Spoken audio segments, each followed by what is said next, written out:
Excuse me. சொல்லுங்க sir. Doctor சாந்தி என்ன வர சொல்லியிருந்தாங்க. எங்க அவங்களா? பார்க்கலாம்? அவங்க ரூம் நம்பர் 106ல ட்ரீட்மெண்ட் பார்த்துட்டு இருக்காங்க சார். நீங்க போய் பாருங்க sir. Okay, thank you. Okay sir.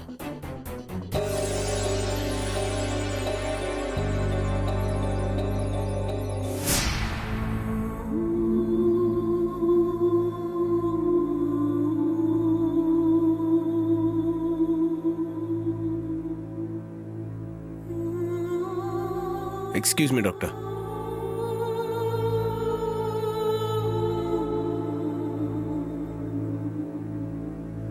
Doctor, yes, நான் தான் எங்களோட ஹஸ்பண்ட். ஃபோனில் என்கிட்ட பேசுனீங்களா? என்னாச்சு? இவங்களுக்கு கையில ஃப்ராக்சர் ஆயிருக்கு சார். அதுக்கு தான் ட்ரீட்மெண்ட் பண்ணி கட்டு போட்டிருக்கோம். ஒரு வாரத்துக்கு கேர்ஃபுல்லா பாத்துக்கோங்க, இல்லைன்னா பிரச்சனை ஆயிடும். 1 வீக் கழிச்சு செக் பண்ணி பார்த்துட்டு தேவைப்பட்டா கட்டு போடலாம், இல்லைன்னா விட்டுடலாம். சரிங்க டாக்டர். ம்.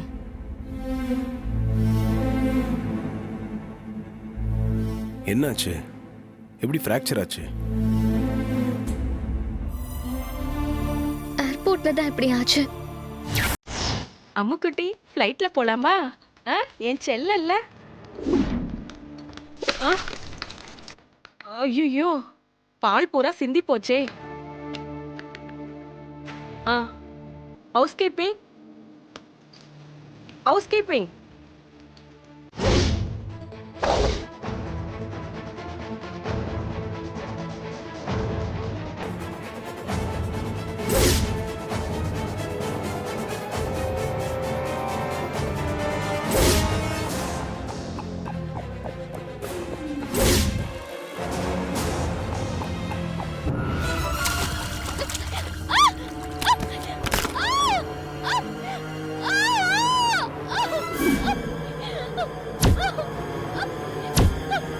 மேடம், என்னாச்சு மேடம்? பார்த்து எழுந்திரிங்க மேடம். மேடம், வெல்ல.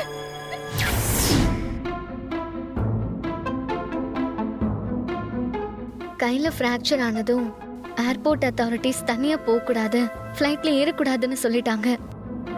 ஏன்னா எனக்கு ஃபர்ஸ்ட் எய்ட் கொடுக்கும் போதே டைம் ஆகி ஃப்ளைட் போயிடுச்சு. அப்புறம் என் ஃப்ரெண்டு பூஜாக்கு கால் பண்ணி விஷயத்த சொன்னேன். அவ இங்க கம்ப்யூட்டர்ல தான் வேலை செய்யணும். ஃப்ராக்சர் ஆன கையோட இங்க வந்து என்ன செய்ய முடியும்? இங்க நான் கம்பெனில பேசிக்கிறேன். நீ கையெல்லாம் சரியாகி கம்ப்ளீட்டா குணமானதுக்கு அப்புறம் வந்தா போதும்னு சொல்லிட்டா. அப்புறம் தான் இந்த ஹாஸ்பிட்டலுக்கு வந்து சேர்ந்தேன். எக்ஸ்ரே பார்த்துட்டு ஃப்ராக்சர்னு கட்டு போட்டாங்க. பெயின் ரொம்ப அதிகமா இருக்கா? இப்போ பெயின் கில்லர் கொடுத்துருக்காங்க. இருந்தாலும் பெயின் இருக்கதான் செய்யுது. கொஞ்சம் கொஞ்சமா தான் குறையுமா.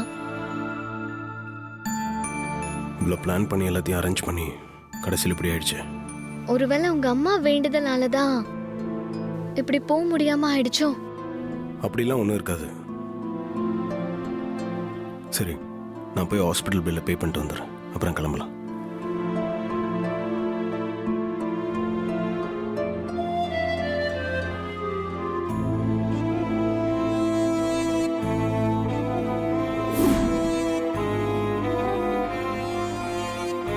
பில் பே பண்ணியாச்சு, போலாம்.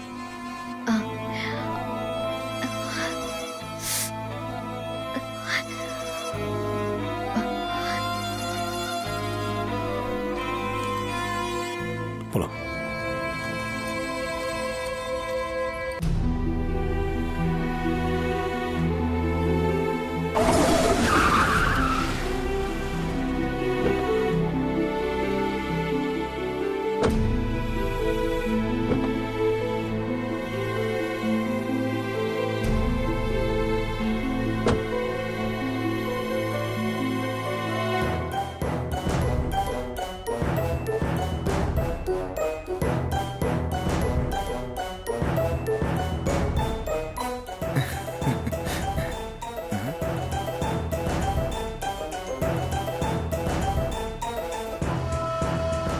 என்னாச்சு இவளுக்கு?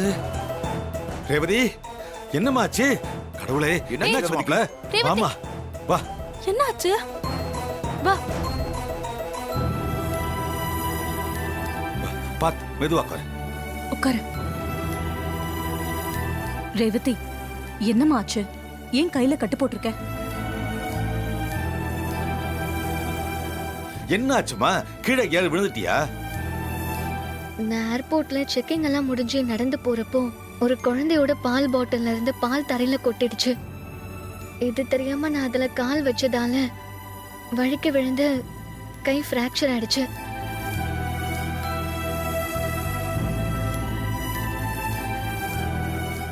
அதனால ஃப்ளைட்ல அலோ பண்ணல.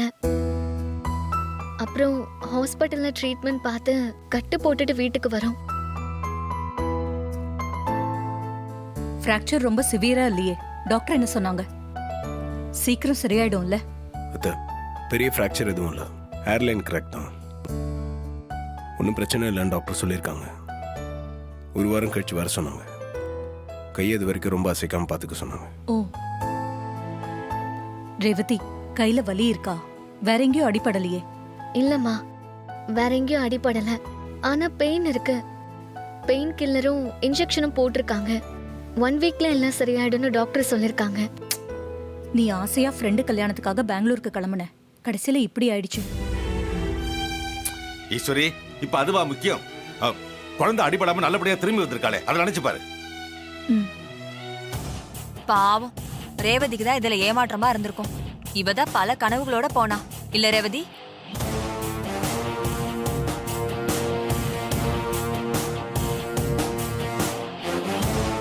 இவ என்ன கனவோட போனா? ஆ, இல்லக்கா, ஃப்ரெண்ட்ஸுங்களா கூட வருவாங்க, அவங்க கூட ஜாலியா இருக்கலாம்னு நினைச்சிருப்பா, அத சொன்னேன்.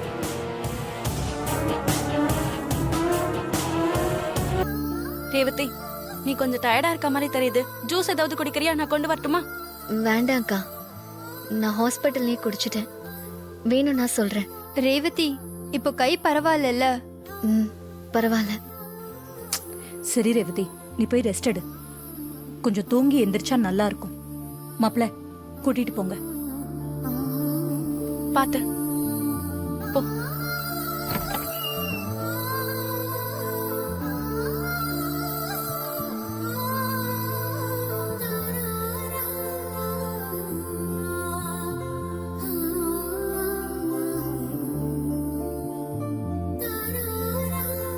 பார்த்து.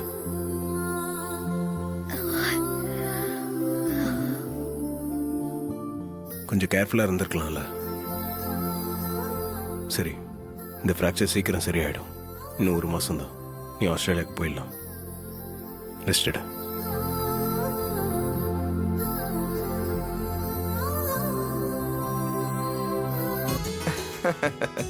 சகல, கடவுள் இருக்காப்பா.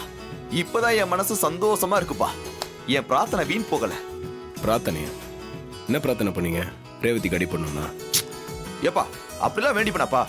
வேற என்ன பண்ணீங்க?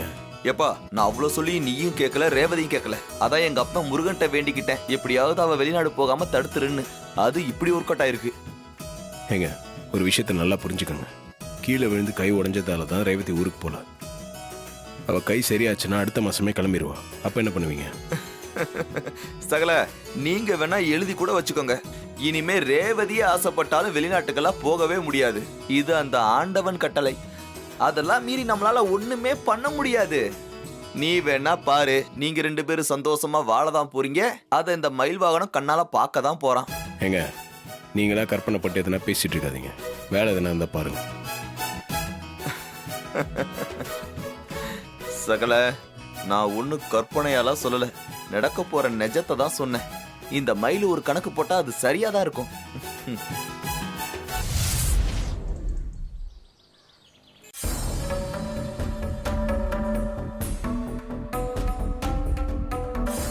என்ன யாரையும் காணும்? வாங்கயா உள்ள. ராசராசா, ராசராசா, வாங்க. பார்த்து. ஏய் கிழவி, ஆ? இப்ப நீ எதுக்கு இங்க அடிக்கடி வந்துகிட்டு இருக்க? என்ன இப்படியே வந்துகிட்டே இருந்தா எல்லாரும் ஒண்ணா ஆயிடலான்னு தப்பு கணக்கு போட்டுக்கிட்டு இருக்கியா? ஏதோ கும்ப சோறுன்னு உன்னை எடுத்துக்கிட்டு வந்தியே, அன்னைக்கே நான் உன்னை இங்க வராதேன்னு மண்டையில உரைக்கிற மாதிரி சொன்னேன். திரும்ப திரும்ப எதுக்கு இப்படி மானம் கெட்டு போய் இங்க வந்துகிட்டே இருக்க?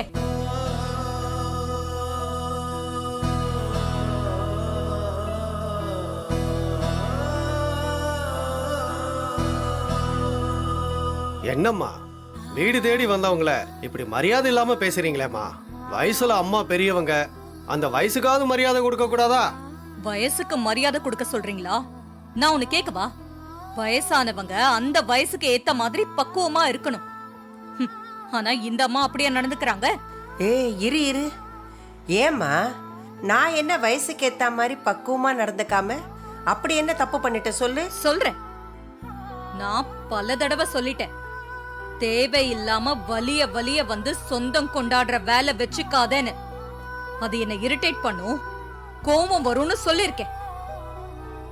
ஆனா நான் அப்படி சொல்லியும் திரும்ப திரும்ப வந்து நிக்கிறது ஒரு பெரிய மனுஷி பண்ற வேலையா?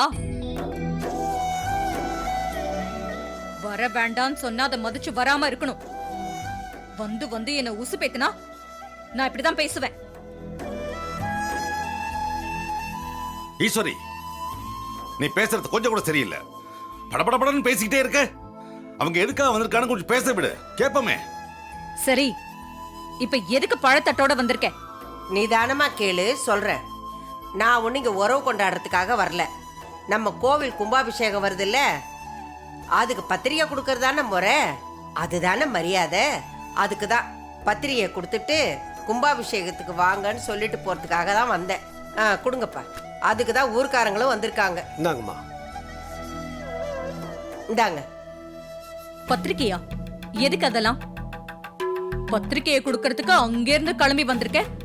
நான் என்ன உனக்கு சொந்தமா? அந்த நினைப்ப விட்டுரு.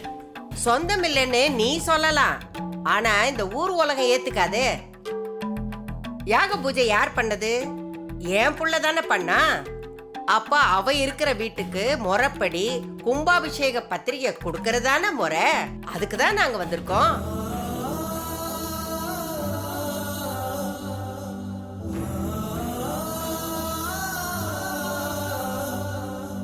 அம்மா, உங்களுக்குள்ள 1000 பிரச்சனை இருக்கலாம், அவங்க மட்டும் இங்க வரல, நாங்களும் இங்க வந்திருக்கோம்.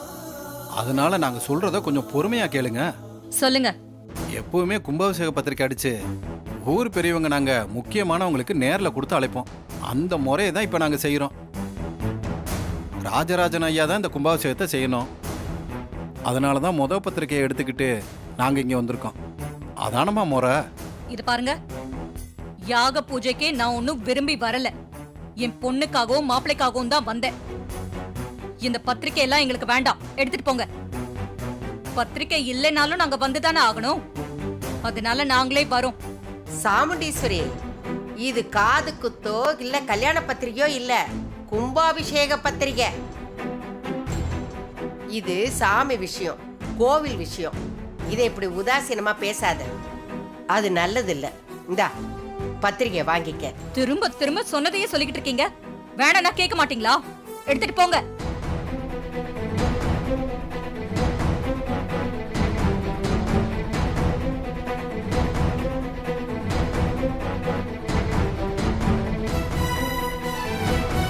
என்ன இன்னும் இந்த டிரைவர் பயல காணோம்? இவங்கள பார்த்தோன்னே எங்கேயாவது ஓடி போய் ஒளிஞ்சுக்கிட்டானா? அம்மா, பத்திரிக்கை தானம்மா, அதை வாங்கிக்கிறதுல உங்களுக்கு என்ன பிரச்சனை? வாங்கினா என்ன குறைஞ்சு போயிடுவீங்களா? தேவையில்லாம எல்லாத்துக்கும் ஏமா பிரச்சனை பண்றீங்க? ஏய், புரியாம பேசாத. இந்த கிழவிய பத்தி உனக்கு தெரியாது. இடத்த கொடுத்தா மடத்த கேக்குற பொம்பளை. அம்மா, இந்த கிழவி முத தன்னோட பேரனுக்கு உன்னை பொண்ணு கேட்டு இங்க வந்தா. மெல்ல மெல்ல முன்னேறி இப்ப எங்க வந்து நிக்குது பாரு. இப்ப பத்திரிக்கையை வாங்கிக்கிட்டா திரும்ப திரும்ப எதுக்காவது வந்துகிட்டே இருப்பா. இவ மனசுல ஏதாவது ஒரு காரணத்தை வச்சுக்கிட்டு இங்க வரணும், நம்ம கூட வந்து ஒட்டிக்கணும். அதான் இவளோட பிளான். மா, இது சாமி விசேஷமா? இதுல உங்க கோவத்தை காட்டாதீங்க. அந்த பத்திரிக்கையை வாங்கிக்கோங்கம்மா. ஏய், என்ன இது? ஆளாளுக்கு உங்க அம்மாக்கு அட்வைஸ் பண்ண ஆரம்பிச்சிட்டீங்க. அக்காவுக்கு நல்லது கெட்டது எல்லாமே தெரியும். எல்லாரும் கொஞ்சம் பேசாம இருங்க. சந்திரா, நீ கொஞ்சம் பேசாம இரு. அவங்க சரியாதான் பேசுறாங்க. ஈஸ்வரி, இது தெய்வத்தோட பத்திரிக்கை. மனுஷங்களுக்குள்ள 1008 பிரச்சனை இருக்கலாம், ஆனா கடவுளுக்கு முன்னாடி எல்லாரும் சமந்தா. அதை மறந்துடாத. பேசாம பிரச்சனை பண்ணாம பத்திரிக்கை வாங்கிக்க, அதான் நல்லது.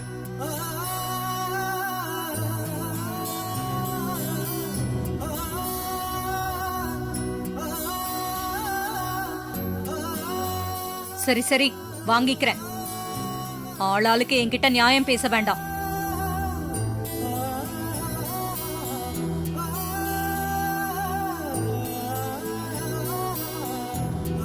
அம்மா பத்திரிக்கையை கொடுங்க. வர்ற வெள்ளிக்கிழமை கும்பாபிஷேகம் வச்சிருக்கோம், குடும்பத்தோட வந்து கலந்துக்கங்க. ஆமாங்க ஆமாங்க எல்லாரும் குடும்பத்தோட வந்து கலந்துக்கணும். இந்தாங்க சாமுண்டீஸ்வரி, தட்டோட வாங்கிக்க. அதெல்லாம் ஒண்ணும் வேண்டாம், எனக்கு இந்த பத்திரிக்கை மட்டும் போதும்.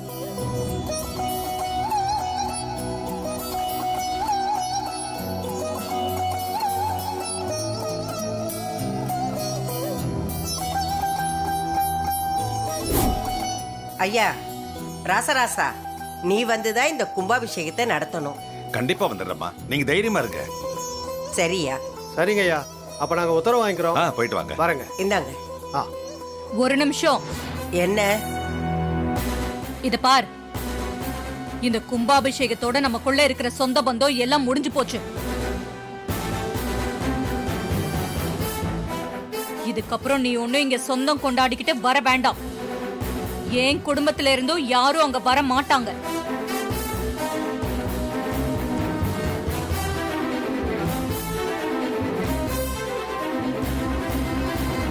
இந்த கும்பாபிஷேகம் தான் நான் உன் ஊருக்கு வந்து கலந்துக்க போற கடைசி ஃபங்க்ஷன்.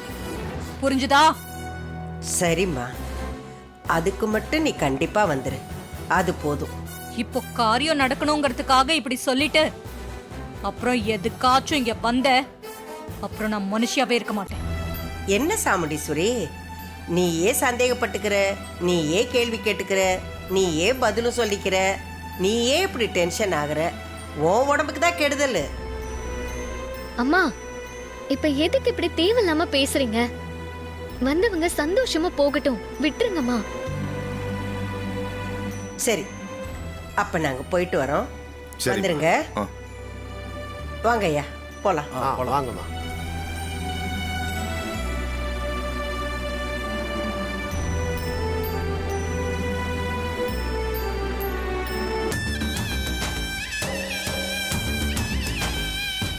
அது எப்படி டிரைவர் மாப்ள? எல்லாரும் போனதுக்கு அப்புறம் கரெக்டா கீழே இறங்கி வர, மேல இருந்து அவங்க எப்ப போவாங்கன்னு பாத்துக்கிட்டே இருந்தியோ? ஃபோன் வந்துச்சு, பேசிட்டு இருந்தேன். பேசி முடிச்சு கீழே வரேன். உங்களுக்கு எப்போ என் மேலே சந்தேகம் தான் வரும். சகல சின்னத்தையும் சந்தேகமும் ஒட்டி பிறந்த இரட்டை பிறவி. ஒன்னையும் பிரிக்கவே முடியாது, சேர்ந்தே தான் இருக்கும். என்னத்த என்ன நக்கலா? சந்திரா, நீ சும்மாவே இருக்க மாட்டியா? மாப்பிள்ளைய எப்ப பார்த்தாலும் டவுட் பண்ணா அப்புறம் அவருக்கு கோவம் வராதா? நீ கொஞ்சம் பேசாம இரு. நீ எப்பவும் ஏன் வாயதான் அடக்குவ.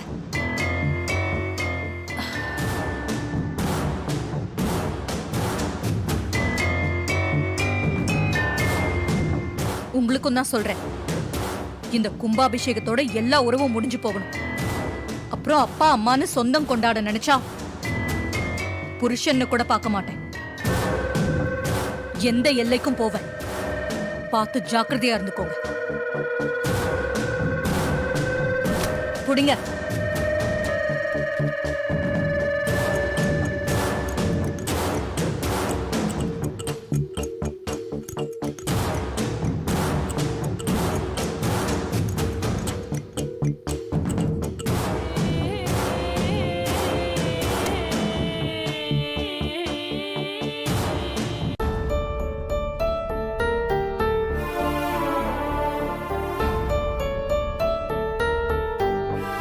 மாப்பிள, கும்பாபிஷேகத்தோட இந்த உறவு முடிஞ்சு போயிடுன்னு எங்க அம்மா கிட்ட உங்க அத்தை சொல்றா.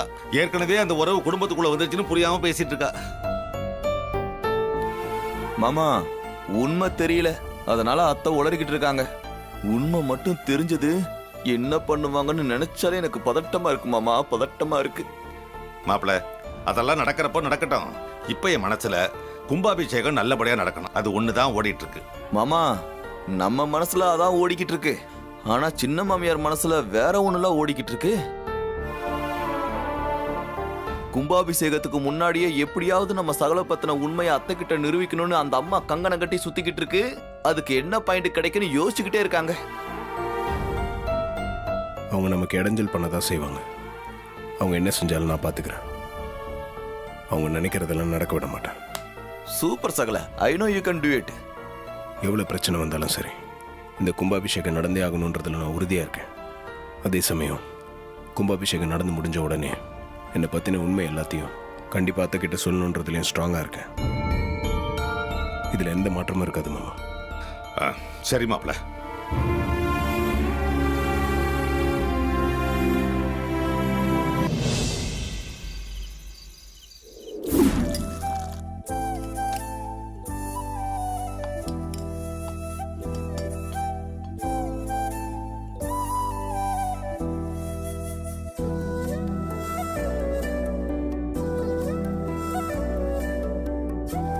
இன்னொரு வச்சுக்கோ. இல்ல வேண்டாம். அக்கா, வர வெள்ளிக்கிழமை என்ன நாள்னு தெரியும்ல? தெரியும். அம்மாவோட நினைவு நாள் அன்னைக்கு. அதுக்கான எல்லா ஏற்பாடுகளையும் செஞ்சிரு. சரிக்கா, எல்லா ஏற்பாடும் செஞ்சிடறேன். வருஷா வருஷம் அம்மாவோட நினைவு நாள் தான் அந்த கிழவன் கிழவி மேல இருக்கிற கோவத்தை அதிகமாக்கிக்கிட்டே போகுது. எதையுமே மறக்க முடியல.